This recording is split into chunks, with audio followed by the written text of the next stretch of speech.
What's up, you guys? Joe Dobby here, back at it again with another video for y'all. This is going to be a very different video from what I usually do. I don't normally make ban list predictions, and I don't normally react to ban lists, but this is kind of like a pretty big one with our first banned card ever. So you're going to get a reaction from a purple player just to see what I think about it, what a rogue deck player thinks about it, and how this meta might shift. So we're just going to dive right into it.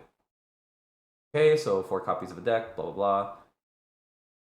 So these banned restricted cards can be taken out depending on the competitive environment. Fine, so it's meta adjusted, so that's okay. Ooh, Mega Digimon Fusion, effective February 25th. Yes, so this is mainly because of the Susanamon loop shenanigans. Like, Susanamon can literally digivolve from a tamer, so your opponent's not gonna necessarily know when to expect it. And I think you can digivolve from any tamer, which means you can literally throw Susanamon in any deck, which is kind of nasty. And you just have a level 7 Digimon on the board immediately, being able to swing for multiple checks and delete Digimon, and it's just too fast of a combination. It's like a 3-card combo, and the tamers generally stay there forever, so it's very strong. The only thing I can see this really affecting a deck that matters is Lilith Loop. Shout out Purple. Oof, sadness. Personally, I knew Lilith Loop was very, very strong. I didn't really enjoy its playstyle, but it was very, very strong. So I do enjoy playing it. Every time I play with it, I win. I just don't play it though. But we still have win rate, right? As a loop player, like we still have win rate. Their win rate is still a card, and I think we can use win rate 60% to our advantage. Now that Zwart will actually stay on the board, it's an extra body your opponent has to deal with at the trade-off of you potentially decking out more. But mainly because of Susanamon, they've decided to full-on ban this, and I am totally on board with this. Susanamon is super strong, and I get it. I totally get it. Effective on February 25th, 2022. Reinforcing memory boost. Security control players be like, wah. No, I'm kidding. All right, so reinforcing memory boost is an absolutely strong card. Like, there's no debate about it.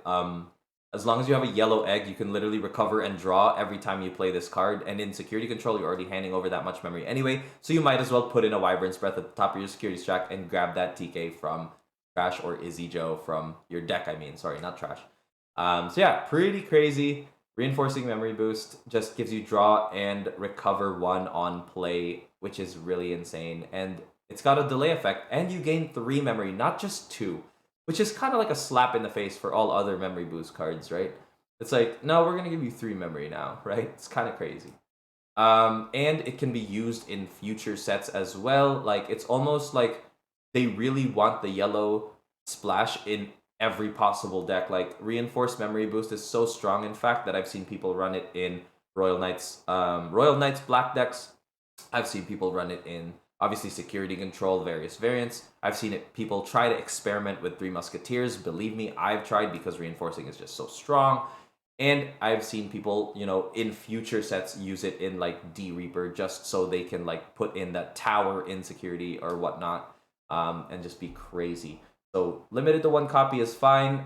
Think of it this way. If you're a security control player or any other player that runs reinforcing memory boost, you'll have 3 more slots to either make your deck more consistent or add more threats and security anyway. So it's pretty good there. Silver lining in all that is your deck won't necessarily be relying on reinforcing as much. Next, we've got Ice Wall. Oh man, what people have been saying about Ice Wall. Some people have been saying, hey, stall mechanics are part of the game, bro. Just get good. Learn how to play around the stall mechanic, bro. Ice Wall, not even broken, dude. Ice Wall, psh, please. I'm like, relax. First of all, there's 3 main points for me as to why I believe Ice Wall should be limited to. Honestly, as far as reinforcing memory boost and Ice Wall is concerned, I think they should be limited to 2. However, 1 is even better for a purple player. But 3 main points for Ice Wall. 1, it's 1 cost. You could literally put your opponent to 1 memory, and if they've established a board faster than you, which means they should really be rewarded by being able to swing into your security, just for outplaying you with memory, just maximizing the resource you've given them. Putting them to 1 literally limits all of the effort they've put into being able to swing multiple times. and just stops that entirely. It's like a complete punish. It's a complete punish for someone who is already playing around cards like Hammer Spark, Cocytus Breath, and all that good stuff. It's just a complete punish, you know? And I do not like the fact that it's 1 cost. If it was 3 cost, maybe you could have more copies in it. That way, your opponent can at least get 2 swings, maybe 3 swings. Well, actually, just 2 swings in, really, before, they have to pass turn. And that could be enough to win the game if they do deserve to win the game. I totally believe that, if you've outplayed your opponent enough to bring them to a point where all they need to do is swing for game, why is there a card that exists that can stall them from doing so 4 turns in a row potentially? I think that's insane. So, it's just not, I just don't like it. So that's the first point, the 1 cost. The second point is lose 2 memory, which means there's actually no way to play around this right now. Because your opponent's not gaining memory, you're losing 2 memory. Which means Gazimon, Chumon, Terriermon, Madoki Beatamon, all of the never sparked Digimon, don't work. Like, even if you wanted to play around it, there is no way to play around it other than building a wide enough board.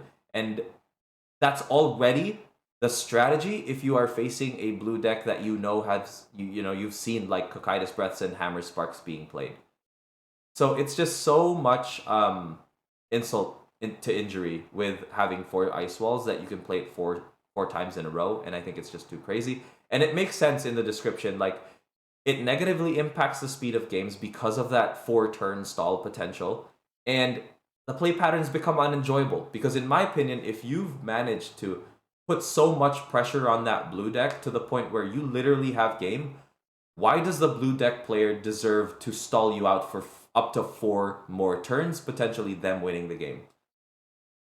The comeback potential might not be that high, but the stall potential and potentially going to tie and getting ties instead of full-on winning because, you deserve to win, that's just pain. So, I don't know. I'm glad that Ice Wall's restricted to 1. If it was 2, I wouldn't have been upset even, but 1's fine.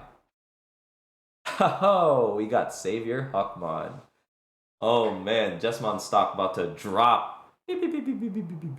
Anyways, so Savior Huckmon, there's a bunch of reasons why there should be 1 copy of this card. But again, I would have been totally fine if there were 2 copies of this card. But there's 2 key reasons why, in my opinion. It's when Digivolving effect and when attacking effect relate to having a Digimon with Sistermon in its name, right? So you just future-proof the entire effect. Like, if there was a Sistermon that was released that happened to say on play delete all of your opponent's level 5 or lower Digimon, that when Digivolving effect becomes absolutely disgustingly broken. Obviously, it's an exaggeration, but that's what I mean, right? There's gonna be more copies of Sistermon out there in the future, and we don't know what they're capable of. And they're tackling this now in order to address that kind of like future-proof effect. In addition to that, the fact that you literally have 50% of your level 5 slots dedicated to Savior Huck in Jesmon is kind of crazy. Like, I like the fact that people can get creative with their decks. Like, personally, I've been a fan of Black War Growlmon, War Growlmon actually, and Asuramon in Jesmon decks. But, it's almost like you never want to play anything else besides Savior Huck because of it. And I think that's kind of unfortunate. In addition to that, it kind of shuts a lot of other red decks from ever seeing play. And those red decks aren't even bad. Like, Gallantmon's not bad. Agubond of Bravery is amazing. But people would rather play Jesmon because it's, no offense, it's a very streamlined, like, very limited kind of like decision tree based deck where you're gonna play the Huckmon until you find Savior Huck, and you're gonna go into Jessin Raising, and if you have the time, you can literally just draw yourself out until you get ADP and Judgment, or either one, and then just swing for game, Like, that's the main story behind Jesmon, and I think Savior Huck is such a future-proof card that it definitely needed to be hit. I think 2 of is still fine though, but that's okay. Ooh. Oh boy, Icemon. That's some I. That's some I right there, but that's okay. So, Icemon is now a 1 of. Scatter Mode is not, which is, honestly, I prefer Scatter Mode to remain as a 4 of, so I'm very happy. This Icemon is okay with me at 1, and the reasoning is, it's just such a strong effect, guys. Like, literally, you have 1 Scatter Mode in Trash, and you can play every single Icemon you trash from here on out, which is broken. And you can literally cycle it with that 1 card that has Impmon, Gilmon, and I think Devimon in it, where you delete 1 of your Digimon to return up to 2 Digimon from your trash to your hand, and it's 1 cost as well, so you could literally be cycling Icemon forever and ever, and I think that's really crazy. I'm totally fine with it being restricted to 1 copy, leaves more creativity at the level 4 slot for purple players, and allows for a more versatile deck building, especially when you are trying to play around certain meta. Icemon does not play around any meta at all. It just does what it does, and it does it very well, which is why I think that it's fine at 1. If it was at a 2 copy once again, I would have been totally fine with 2. But 1 is okay as well. And that's that. I mean, we're kind of just reviewing, Argomon, shout out Max DePera. Unfortunately, it is still 1 copy. I would have been fine with Argomon at 2. But, guys, like, people arguing for Argomon at 4 and Anjuamon being banned, like, check yourself, bro. Like, Argomon is literally free. If you have 8 Digizorb at the level 5 slot, you could literally Nidhogg at any time, any point in the game. Your opponent could have a level 4 in Raising, and you could think, this is fine, go wide to secure lethal, and then you could go to Nidhogg right there and just seal the deal, 8 Digizorb Digimon is just way too insane. And I don't even mind Argomon's when attacking effect, like I don't really care for it, but it just enables more Digizorbing. And if you've got 4 of that, that's crazy. And I would have been fine with 2 Argomon. At least you have 6 potential Digizorb cards like Blossomon and all that, but it's just too good. And yeah, so it's kind of just reviewing it, and we're good to go. So that's it. Thoughts of a purple player, it encourages a lot of other colors to get creative with their deck building and to really explore and test instead of just watching Japan with Hawkeyes and then just thinking that's going to work here. Not necessarily. As you've seen, security control meta is strong in NA, which is why you've got to adjust and just can't rely on JP to kind of figure out what you want to play for the set. But thank you so much for watching. I don't know if these takes were hot or not, but they were my takes. And as a purple player, I'm pretty excited to start kicking butt with what I've got for BT7 and BT8 and moving on to X2 with the Icemon. That said, thank you guys so much for watching. I hope you all have a great day, and peace.